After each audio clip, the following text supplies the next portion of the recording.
ගෞරවනීය ශ්‍රී ලංකා මහජන උපයෝගිතා කොමිසම සභාවේ සභාපතිතුමා ප්‍රමුඛ මේ අවස්ථාවේ සහභාගී වෙන සෑම දෙනාගේම අවසර. අපි දන්නවා විදුලි බලය සම්බන්ධව සෑම කෙනාම කතා කරනවා.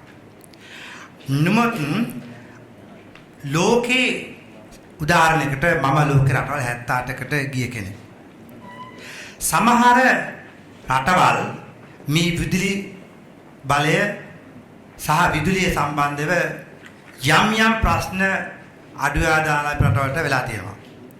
නමුත් ශ්‍රී ලංකා මාතෘ භූමියේ මේ වෙන විට අහිංසක දුප්පත් ගම්පළාත් වල ජීවත් වෙන බිල ගෙවා ගන්න බැරි රුපියල් 2000 රුපියල් 1000ක් විතර එනකොට බිල ගෙවා ගන්න බැරුණා විදුලි බිල කපනවා. විදුලිය කපාලා ඊට පස්සේ මේගොල්ලන්ට ආපස්සට දඩයකුත් ගිල තමයි විදුලිය ලබා ගන්න වෙන්නේ. මටත් ඒක වුණා. මගේ කතරගම විහාරස්ථානයේට රුපියල් 5200 ගානක බිලකට මම නැති වෙලාවේ බිල කපලා ගියා.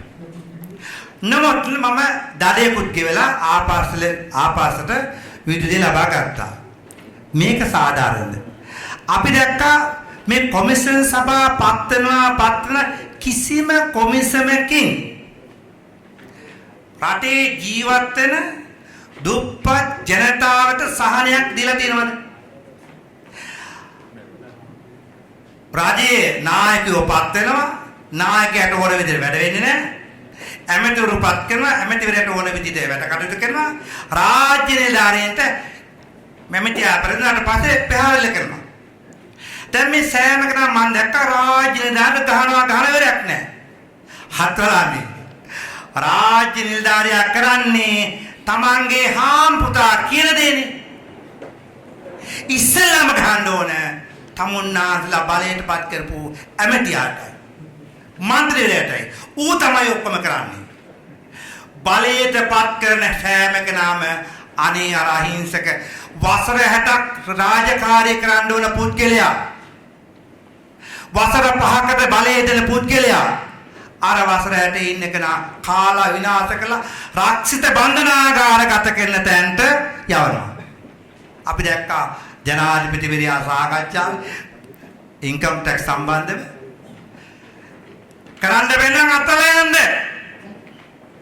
මේකට තියෙන වචනය. නමුත් මම වගේ ජනාධිපතිවරයෙක් නම් රාජ්‍ය නිලධාරීන් එකතු වෙලා මේ රටේ දූෂණ සෑම දෙයක්ම සොයලා බලලා කොටස් බාර දෙනවා. මේ දේ තමුන්නාස්ලා කරන්න. මේක තමුන්නාස්ලා හරියාකාර හිටියොත් තමයි මෙරට හදලා ගන්න පුළුවන්. අද බලන්න මෙරටේ රාජ්‍ය නායකයෝ කී දෙනෙක් පත් වුණාට ඒ වගේ කොමිසම් සභා කීයක් ආවද? ඔය කිසිම කොමිසමකින් දුප්පත් ජනතාවට වාසියක් වෙලා තියෙනවද? මේ මහජන උපයෝගිතා කොමිසම් සභාවේ සභාපතිවරයා ජනාධිපති මැතිවරණට තිල්වා. කොහෙන්ද සල්ලි? ගෙදරින් ගෙනාපුවද? ඒ සල්ලි කොහෙන්ද ගෙදරින් ගෙනාපුවද? කොහොම හරි දුප්පත් මිනිහට බඩේ ගහලා මේ ගොල්ලන් ආවා ප්‍රෙසිඩෙන්ෂල් කැන්ඩිඩේට් වලට. මගේ දේශපාලන පක්ෂ තිල්ලෙක් තාපු කියලා කියලා රුපියල් මිලියන ගානකට සමහර අය තිල්ලුවා. මේ පක්ෂ හදන්නේ විකුණන්න නෙමෙයි කිව්වා. අද මම මේ කතා කරන්නේ අවංකවම ජනතා සහනයක් මේ කොමිසම් සභාවෙන් දීලා තියෙනවා. රුපියල් බිලියන ගණන් ලාභ තියෙන ආයතන. එක්තරා මහත්යෙක් මෙතනදී කිව්වා ටුරිස්ට් සම්බන්ධව අපි ඒකට එකඟයි. මොකද විදේශිකයෝ ලංකාවට එනවා නම් අපිට ආදායම තියෙන ඩොලර් මිලියන ගණන්. ඒ විදේශිකයෝ රටින් ආපස්සට ගියොත් එහෙම අපිට ඩොලර් මිලියන කීයක් පාඩුනවද? අද ශ්‍රී ලංකා ඉමිග්‍රේෂන් එකට බලන්න ගිහලා තායිකට යන්න බලන්න බැංකොක් ඩොන්මන් ඉන්ටර්නැෂනල් එයාපෝට් එකට ගියාට පස්සේ වීසා ෆ්‍රී කියලා තියෙනවා. ලංකාවේ වීසා ෆ්‍රී කියලා තියෙනවද? ලෝකේ හැම රටකටම වීසා ෆ්‍රී කරා. තායිලන්තයයි ඒගොල්ලන් දැනගත්තා ඉකොනොමික් ඩිවලොප් කර ගන්න පුළුවන් එකම දේ තමයි විදේශිකයන් තමන්ගේ රටට එන එකට. ඒ වගේම තමයි තායිලන්තේ නොයෙකුත් ආදී නොයෙකුත් ආකාරයෙන් මොකද මම බැංකොක් යුනිවර්සිටි ඉගෙන ගන්න කාලේ මම තායිලන්තේ අවුරුදු 2මාරක් හිටියා.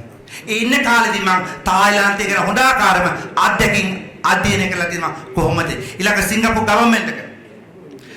ගවර්න්මන්ට් එකේ සිංගප්පූරු මොනවද තියෙන්නේ? අඩු ගානේ ඇල්ලතරවත් නැහැ. ඒකත් කියන්නේ ගරු සභාපතිතුමනි කොහොමද? මැලේසියාවේ ඉන්දුනීසියාවේ. නමුත් රට සංවර්ධනය වුණා. ඇයි? හොරු සම්පූර්ණම ටික මංගොල්ල කාලේ ඔක්කොම ටික ඒතුමාලා අයින් කළා රට ස්වයං පෝෂිත කරන්න ගත්තා. හැබැයි මම විශ්වාස කරනවා කණෙන් ඇදගෙන එනවා කිව්ව අර්ජුන මහේන්ද්‍රයන් මෙරටේ මහ විශාල වශයෙන් ධනස්කන්ධයක් විනාශ කරපු අර්ජුන මහේන්ද්‍රයන් තාම ලංකාවට ගේන්න බැරි වුණා. මේ වගේ ප්‍රශ්න. එතකොට මේ වගේ මහ විශාල වශයෙන් රුපියල් බිලියන ගණන් වංචා කරලා අපේ රට කාබාසිනිය කරලා අන්තිම තත්ත්වයට ගන්නකම් අපේ රාජ්‍ය නායකයෝ මොකද කරේ? මූන් ටික රට ගැන හිතුවේ නැහැ. ජනතාව ගැන හිතුවේ නැහැ. තමන්ගේ සාක්කුව පිරෙනවා නම් ඒක තමයි තියෙන සාක්කුව. ඉතින් කොමිසම් වල සභාපතිතුම ජනාධිපතිකම් වලට ඉල්ලනවා නම් ඒ සල්ලි කොහෙන්ද කියන එක අපි සොයා බලන්න ඕනේ. මම වත්මන් කොමිසමෙන් ඉල්ලා සිටිනවා ගෞරවයෙන් ඉල්ලා සිටිනවා ජනතාවට පුළුවන් තරම් සහන දෙන්න. විදුලි බල මණ්ඩලය කවමදාකවත් අලාභ වෙන ආයතනයක් නෙමේ ලාභ ලැබෙන ආයතනයක්. ඒ නිසා තමුන්නාන්සලා මගේ වචන ස්වල්ප ආනිට ස්තුතියි. තෙරුවන් සරණයි යාපතක මේ කීටි කාලයක් නේ දෙන්න බලන්නකෝ. දෙන්න එපා. මොකද ප්‍රශ්නේ අපිට? උපවාසයට